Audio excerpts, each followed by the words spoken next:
প্রথমে এইচএসসি পরীক্ষার্থী সকলের জন্য শুভেচ্ছা। আমরা দোয়া করি তারা যাতে ভালোভাবে তাদের এই জীবনের এই পর্যায়ে যে পরীক্ষা সেটিতে উত্তীর্ণ হতে পারেন সকলে সফলভাবে। আমাদের কক্সবাজারের 9টি উপজেলায় মোট 36টি কেন্দ্র আছে, পরীক্ষা কেন্দ্র, এবং এই মোট 36টি কেন্দ্রে প্রায় 15,653 জন পরীক্ষা দিচ্ছেন। আমাদের প্রশ্নপত্র এবং অন্যান্য সকল ধরনের প্রস্তুতি সম্পন্ন হয়েছে এবং শিক্ষক মণ্ডলী সহ আমাদের আইনশৃঙ্খলা বাহিনী, আমাদের ম্যাজিস্ট্রেটবৃন্দ, সরকারি বিভিন্ন কর্মকর্তাগণ ট্যাগ অফিসার হিসেবে দায়িত্ব পালন করছেন।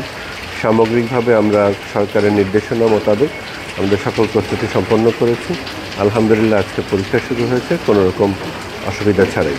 এবার আপনি জানেন যে করোনার প্রকোপ একটা আমরা দেখতে পাচ্ছি, এই জন্য আমরা সকল শিক্ষার্থী এবং সকল যারা শিক্ষক মণ্ডলী যারা আছেন তাদের সকলকে নির্দেশনা দিয়েছি যাতে তারা মাস্ক পরে তারা পরীক্ষা কেন্দ্রে আসেন, যাতে সকলে নিরাপদে থাকেন। আর এই বিষয়টিতে একেবারে জিরো টলারেন্স আমাদের আছে। সারা দেশে আমরা বিশেষ যে নির্দেশনা জারি হয়েছে প্রতিটি আমরা প্রতিপালন করেছি। আমাদের আইনশৃঙ্খলা বাহিনী তৎপর আছে। আমাদের প্রশ্ন ফাঁসের গুজবের বিষয়টি নিয়ে এবার বিশেষ দৃষ্টি দেওয়া হয়েছে, যাতে কেউ গুজব ছড়ানোর চেষ্টা করলে কিংবা প্রশ্নপত্র ফাঁস সংক্রান্ত কোনো অপপ্রচার চালালে কিংবা প্রশ্নপত্র ফাঁস করার কোনো চেষ্টা করলে আমরা তাদেরকে সাথে সাথে আইনানুগ ব্যবস্থা নেব।